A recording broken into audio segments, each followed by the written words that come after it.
Hola, bienvenidos otra vez a Dharmatic. Mi nombre es Juan y el día de hoy les traigo un video con un formato un poquito distinto en donde vamos a explorar un tema que para mí me parece muy importante porque incluso yo he visto que pasa dos cosas con este tema. Número uno, en las comunidades budistas se habla con este término mucho, mucho y muy como singular y muy casual.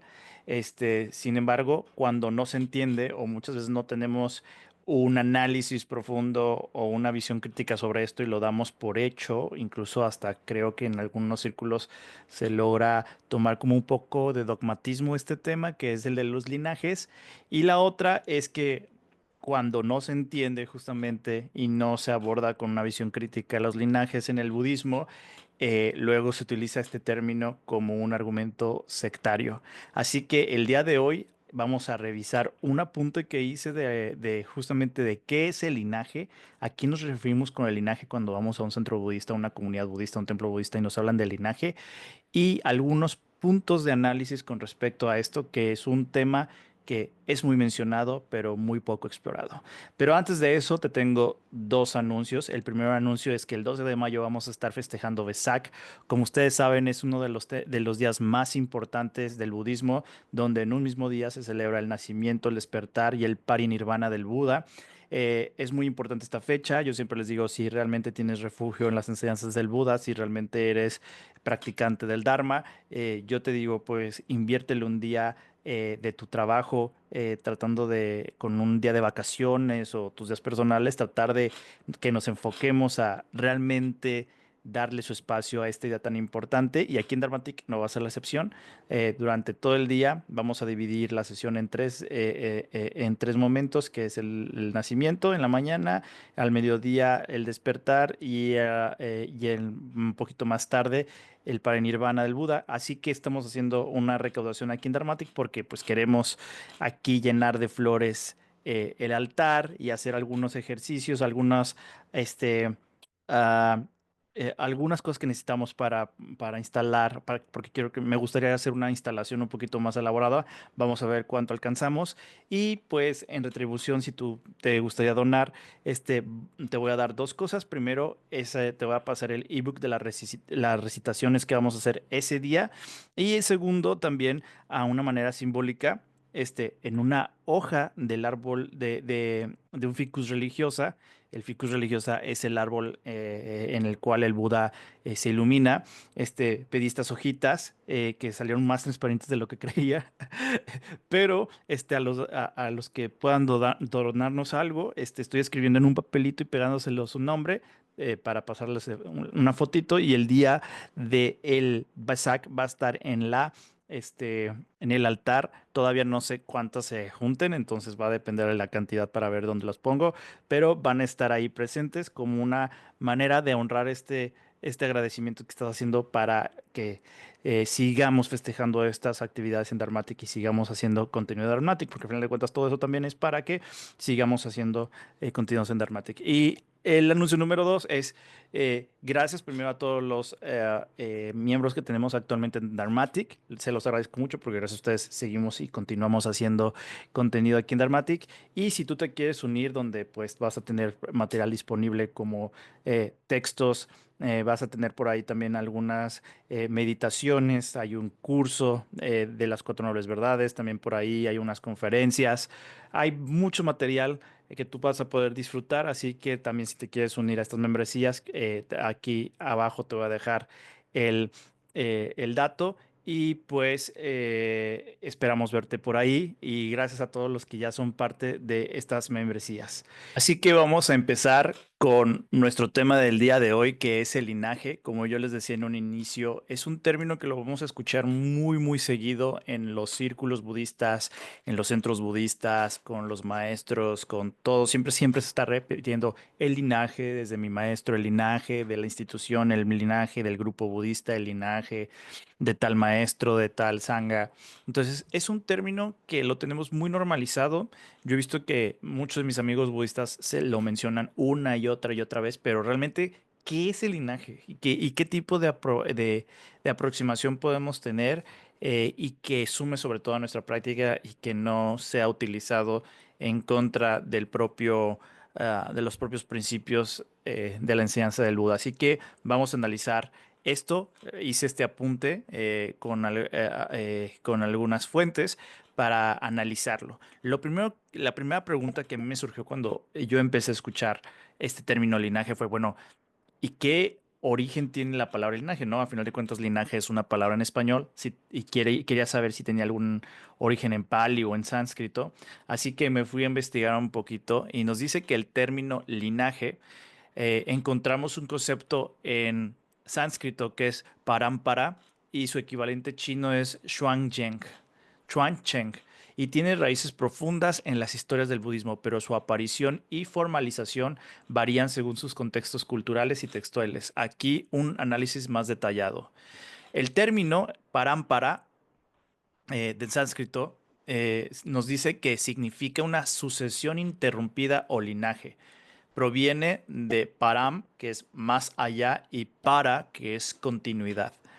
Y entonces en las primeras apariciones fueron textos brahmánicos en donde aparece en las leyes de Manu en el siglo II, refiriéndose a la transmisión de conocimientos sacerdotales, ¿no? Y en el budismo temprano aparece en los Vinayas, en reglas monásticas, para validar la ordenación legítima, y en el Mahaparinibbana Sutta Buda dice, el Dharma y el Vinaya serán vuestros maestros tras mi muerte, implicando una transmisión generacional. Mientras en el budismo Mahayana, en textos como el Lankavatara Sutra del siglo IV, menciona que parampara para enfatizar la autenticidad de la enseñanza. Entonces, nos dice que este término viene desde los textos abrámicos, o sea, anteriores a los textos budistas, y en el budismo temprano empieza a aparecer para referirse de cierta manera a la sucesión del Dharma y el Vinaya. Y esto es bastante interesante porque el Buda les dice a los bhikkhus, a los monjes, que el Dharma y el Vinaya van a ser el maestro tras su muerte, no deja un sucesor. Entonces aquí es donde empieza a haber el sentido de continuidad, que existe una continuidad después del Buda y luego el Mahayana en este Lankavatara Sutta nos menciona un énfasis en la autenticidad. Y eso yo creo que es lo que forma el concepto actual de linaje, en donde un linaje nos habla de una continuidad que podemos trazar según el entendimiento del linaje desde el Buda histórico hasta el maestro en la actualidad, que es el que está pronunciando las enseñanzas. Ese es el linaje, continuidad, y también es auténtico, porque como proviene directamente del Buda, por consiguiente es auténtico. Entonces de aquí se forma, si nosotros vemos, entonces de ahí se menciona, aunque pues su aparición vienen anteriores al budismo, ¿no? En estas leyes de mano. En el carácter chino, en el Chuang Cheng, el origen chino de este término, que es prebudista, dice, el término ya existía en el confucianismo para referirse a la transmisión de tradiciones familiares o culturales. Entonces, este término que se utilizó luego como linaje ya era anterior en China, y se utilizaba para entonces transmitir tradiciones familiares o culturales. Entonces, nuevamente, esta idea de continuidad a través de la idea de la transmisión. Luego, en la adaptación budista, aparecen traducciones chinas de textos sánscritos durante la dinastía Han Oriental, que data del siglo I y II después de nuestra era. Dice, ejemplo clave en el Sutra del Loto, traducido por Kumarajiva en el 406, se usa para describir la transmisión del Dharma del Buda a sus discípulos. Entonces aquí comienza en los sutras Mahayana aparecer como esta transmisión de Buda hacia sus discípulos. Y luego nos vamos al Chang Yalzen, en el Jindel Xuandeng Lu, el registro de la transmisión de la lámpara, en el 1004 documenta los linajes Chan usando el término, ¿no? O sea, el término Chuancheng. Entonces, empezamos a ver cómo desde el prebudista, es un término prebudista en India y en China también, con el carácter chino con el que se le identifica el linaje, Y en ambos casos, mientras en una era esta autenticidad, la otra era como esta continuidad de transmisión de tradiciones, ¿no? Y luego cuando aparece en el budismo, en los primeros contextos budistas, habla de esta autenticidad de la enseñanza y de esta continuidad, ¿no? Después de que falte el Buda, que sea continuo. Entonces, bueno, pues aquí hacemos unos puntos claves, pues entonces los primeros usos son los textos védicos y el confucianismo, sánscrito y chino. El uso budista temprano fue en el Vinaya Pitaka y en las traducciones del Han. Y el énfasis en la transmisión monástica, y esto es muy importante, en el sánscrito en el budismo temprano tiene una idea de transmisión monástica. El Vinaya son las reglas monásticas, entonces se están transmitiendo las reglas. Y en el caso del chino, pues hay una cuestión de sucesión de maestro a discípulo. Entonces vemos cómo, aunque pareciera que tienen el mismo enfoque, sí hay sutilezas diferentes, ¿no? Entonces, ¿por qué es importante? Por ejemplo, en el caso del budismo Theravada, valida la pureza del Vinaya, que nuevamente decimos, ¿no? En el budismo temprano se le hace una énfasis a la declaración que es el Buda en el Vinaya, ¿no? Luego en el Mahayana justifica la autoridad de sutras revelados posteriormente, ¿no? Entonces aquí eso ayuda a que cuando se desarrolla posteriormente los sutras Mahayanas le da autenticidad y le da autoridad, ¿no? Es parte de la transmisión de este linaje. Y en el Vajrayana su base es base, por ejemplo, para el sistema de los tulkus, de los lamas, ¿no? Esta idea también de continuidad, de que un maestro reencarna la siguiente vida, y lo pueden localizar y toda esa cuestión, también tiene este aspecto es de continuidad y bien impreso el término linaje. Entonces, en conclusión, surgió independientemente en India y China, pero el budismo lo fusionó con sus propias visiones de la autoridad espiritual. Mientras en la India se le vincula a la perseverancia textual, en China se le volvió central para el Chan, donde transmitir el Dharma es un acto existencial, no solo un ritual. Dice, un dato curioso, el emperador chino Yu Zetian en el siglo VII usó el término para legitimar su apoyo al budismo como heredara el linaje del Buda. Y de hecho es algo común en los reyes que son budistas, que el rey o el monarca se vuelve un heredero del linaje del Buda, ¿no? Y lo podemos ver, por ejemplo, incluso actualmente, por ejemplo, en Bután y en Tailandia, los reyes son budistas y son herederos, y ahí también se habla de un linaje, ¿no? Entonces aquí ya tenemos un poquito el origen y cómo se ha utilizado históricamente el término linaje y dónde podemos localizar estos orígenes, ¿no? Luego, pues este término, como lo hemos podido ver, está presente en todas las escuelas, ¿no? Podemos ver, por ejemplo, en el Theravada, la transmisión monástica del Upasampada y el Parampara, que es básicamente la ordenación monástica, ¿no? Eh, es un mecanismo clave en la ceremonia de ordenación completa. El Vinaya se realiza por una sangha de 10 monjes y el Parampara, un linaje de ordenación. En este caso, los monjes tailandeses deben vincularse al linaje en este caso, de la tradición Dhammayatu. Este, el, entonces, lo que podemos estar viendo es cómo podemos decirlo, el Theravada lo relaciona mucho con el aspecto del Vinaya, el monástico, siguiendo esta declaración de el Buda, ¿no? Mientras, por ejemplo, vemos que en el budismo tibetano tie- hablábamos de este sistema de continuidad a través del sistema de tulkus y también de los empoderamientos y la transmisión oral. En el caso de esta parte que obedece al contexto de las prácticas tántricas, ¿no?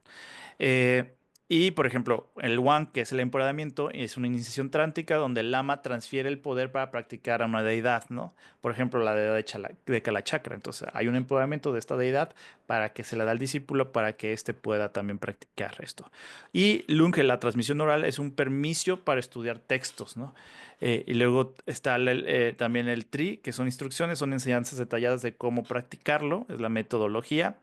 Y luego están los linajes rígidos, por ejemplo, el Karmapa, el linaje del Karma Kagyu, es identificado mediante una carta de predicción del anterior Karmapa, ¿no? Entonces, este tipo de linajes, por ejemplo, también el linaje del Dalai Lama, también tiene esta continuidad. Sabemos que hay una polémica por ahí con el Karmapa, no la vamos, no es tema de interés del video, estamos ahorita, este analizando de cierta manera qué es el linaje, ¿no?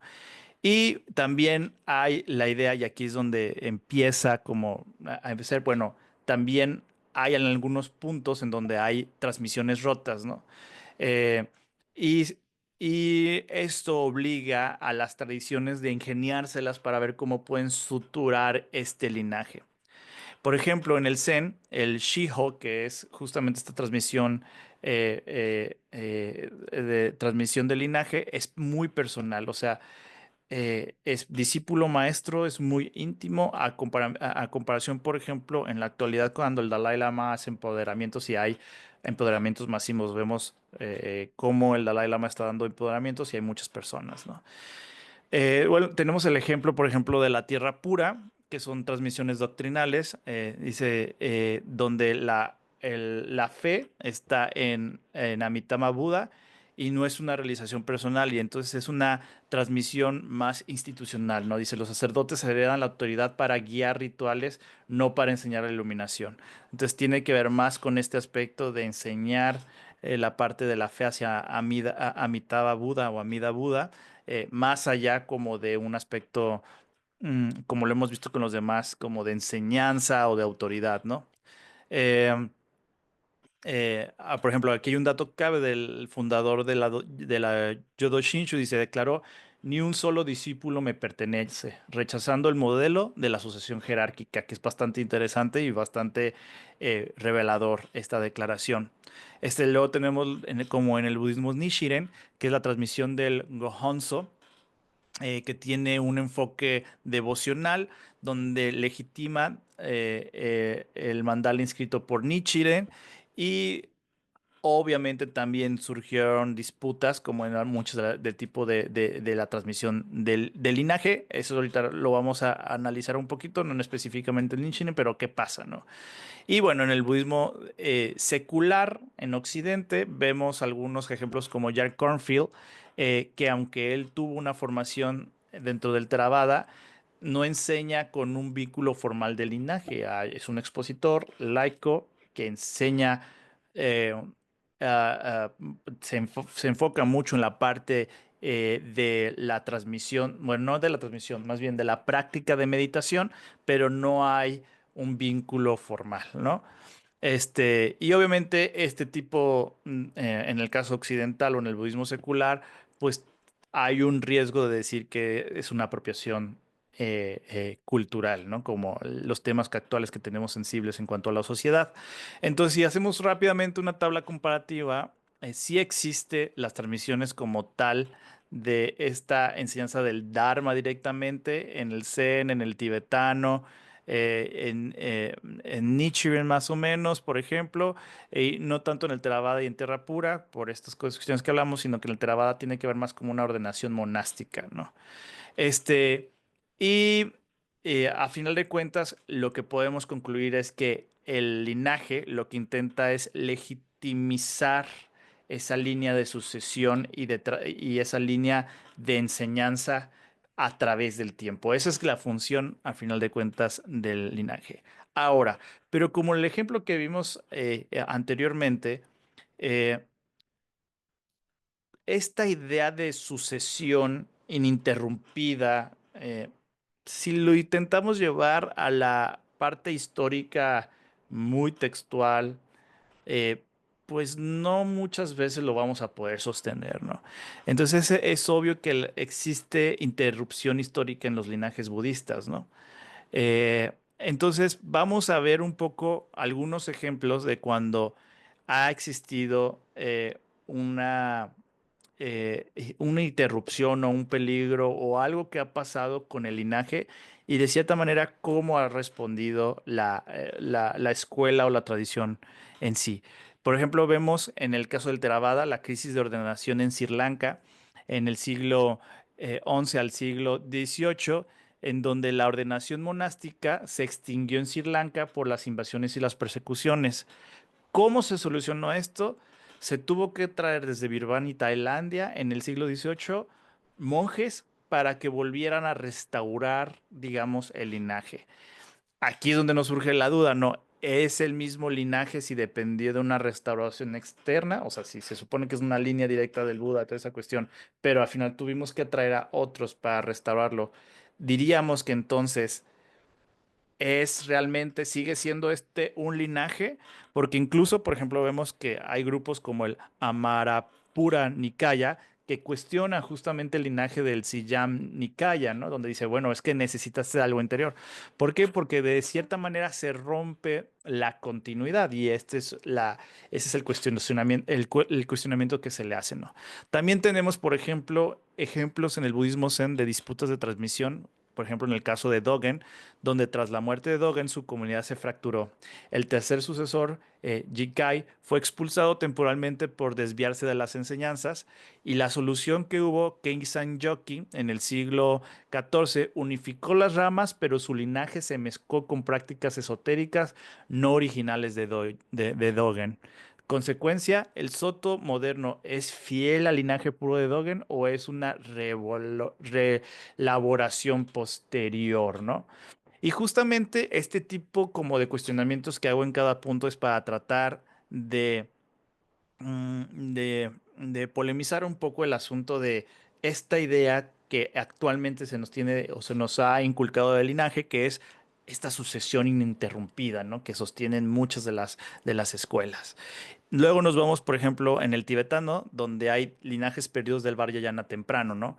El ejemplo es el linaje Mahamudra de los Mahasidas indios, como Tilopa, tuvo brechas documentales al llegar al Tíbet. Hay momentos en donde no está documentado cómo se transmitió a final de cuentas. Y caso famoso, por ejemplo, el linaje Shangpa Kagyu casi desaparece en el siglo XVI, salvando por un solo maestro, ¿no? Entonces aquí vemos también cómo esta historiosidad que buscamos en el linaje luego es difícil comprobar o difícil de argumentar. Dice, ¿por qué persiste la idea de un linaje interrumpido? Porque en la actualidad todavía en cualquier centro budista maestro nos dice y nos habla y le pone mucho énfasis y mucha centralidad al linaje, ¿no? Dice, primero que nada, persiste la idea del linaje interrumpido porque hay una función doctrinal. Primero, legitimiza, dice, un linaje rojo, un linaje roto invalidaría una enseñanza, ¿no? Por ejemplo, el caso del Zen, si admitiera que Yuan Yen no existió, colapsaría su autoridad, ¿no? Y en el caso y otro punto es la fe versus la historia, ¿no? En el budismo prioriza la eficacia simbólica sobre el rigor histórico, ¿no?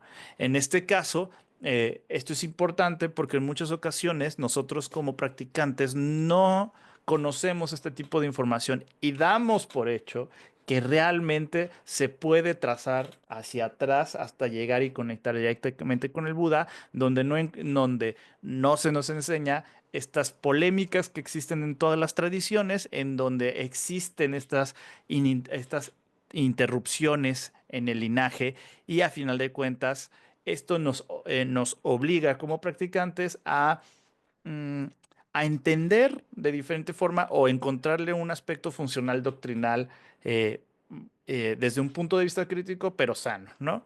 Dice, las reconstrucciones convenientes. Dice, por ejemplo, en el Jingdeng Xuandeng Lu, en el 1004, dice, inventó conexiones entre los patriarcas del Cham para dar cohesión a las escuelas. Por ejemplo, él dijo, bueno, si tengo esta lista de maestros, pues voy a dar una conexión de este con este, con este, con este, para tratar de generar esa ruta hacia el linaje que en ese momento se está generando o se intenta encauzar hacia con el pasado, ¿no? Y por ejemplo, en el caso del Tíbet, los tulkus, dice, a veces son descubiertos siglos después para llenar vacíos. El ejemplo es el Panchet Lama, que se reconoció retroactivamente, o sea, ya, ya había pasado el Panchen Lama y ya con el nuevo Panchen Lama se reconoce y dijo, anteriormente esta persona era el Panchen Lama, ¿no? Entonces, esto se hace pues para que justamente sea como una reconstrucción conveniente para que se sostenga la idea doctrinal de la ininterrupción del linaje. Este, entonces, bastante interesante porque aquí lo que nos está, como les decía, nos obliga, bueno, ¿y cómo podemos nosotros entender entonces el linaje? Porque corremos el peligro que se entienda como un argumento más para sectarizar o para denigrar algún proyecto o escuela de enfrente o otras tradiciones, ¿no? Y luego aquí hay un punto interesante que, por ejemplo, son la postura académica versus la tradicional. Por ejemplo, académicos como Bernard Faure y Eric Sorcher eh, dicen, los linajes son ficciones necesarias para mantener la cohesión institucional. Dice, esto es necesario eh, para que exista una unión institucional. Dice, muchas conexiones son retrospectivas. Por ejemplo, Bodhidharma como primer patriarca del Chan puede ser que haya sido una invención en el siglo VIII.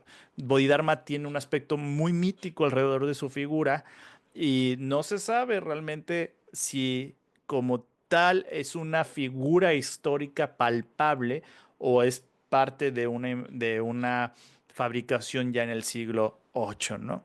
Luego, los maestros budistas, dice, admiten brechas. Por ejemplo, el Dalai Lama reconoce las lagunas en los linajes tántricos, pero insiste en la continuidad esencial del Dharma. Dice, bueno, sí, efectivamente, no podemos justificar la continuidad así perfecta del linaje, pero bueno, lo importante de esto es que siga el Dharma, ¿no?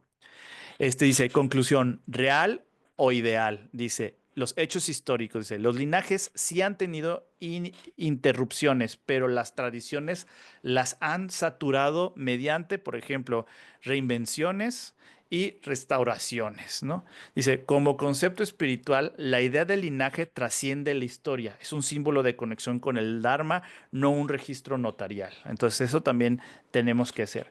El linaje es, a final de cuentas, una herramienta, pero es espiritual. Tiene que ver con este aspecto de identificación espiritual. Dice, el linaje es como un río. Aunque sus aguas cambien, la gente sigue viviendo en la misma corriente. Es una forma, yo creo que bastante sana de entender el aspecto del linaje, ¿no? Y bueno, actualmente hay linajes activos en la actualidad, en el Theravada, en Sri Lanka, Tailandia, en Birmania. Hay linajes, dicen por lo menos de 10 a 15 linajes monásticos reconocidos sin contar sus subdivisiones locales. En el Mahayana tenemos al Zen, el Chan, el Seon y el Tien.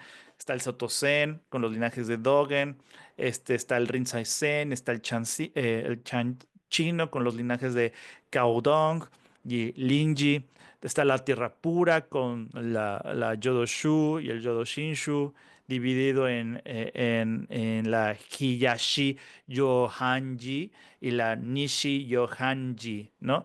Hay otras escuelas, por ejemplo, la Tian y la Tien y el Nichiren, donde tiene sus divisiones, donde se le calcula 20 o 30 linajes. Están las escuelas Vajrayana, la Nyingma, la Kagyu, la Shakya, la Gelug, está la Shingon, está el budismo mongol, o sea, y vamos viendo que en todas ellas hay estos linajes. Entonces, no solamente hay un linaje, empieza aquí nuevamente a manifestarse la diversidad que existe en el budismo, ¿no?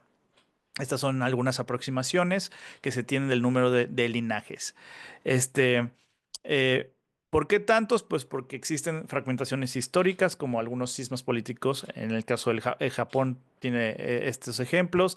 Las adaptaciones culturales, por ejemplo, el linaje tailandés y las innovaciones modernas, ¿no? Y esto pues va también moldeando a los linajes, ¿no?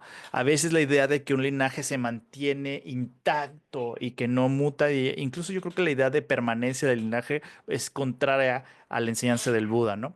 Entonces, poco a poco el linaje también va evolucionando. Hay un punto muy importante y creo que este es el punto central del video, en donde tenemos que ser muy maduros en este aspecto. Y hay que ser muy claros. Un linaje no garantiza la ética.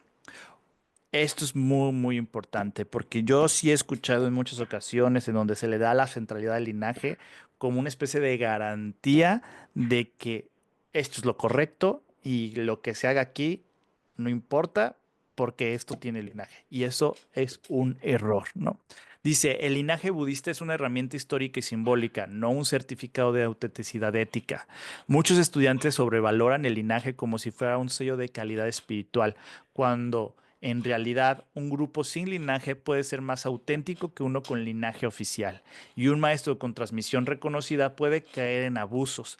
Aquí hay algunos argumentos claves para entenderlo de una forma sana, y esto es lo que nos trae aquí en Dharmatic, ¿no? ¿Cómo podemos entender el linaje de una forma sana? Dice, el linaje no es sinónimo de ética.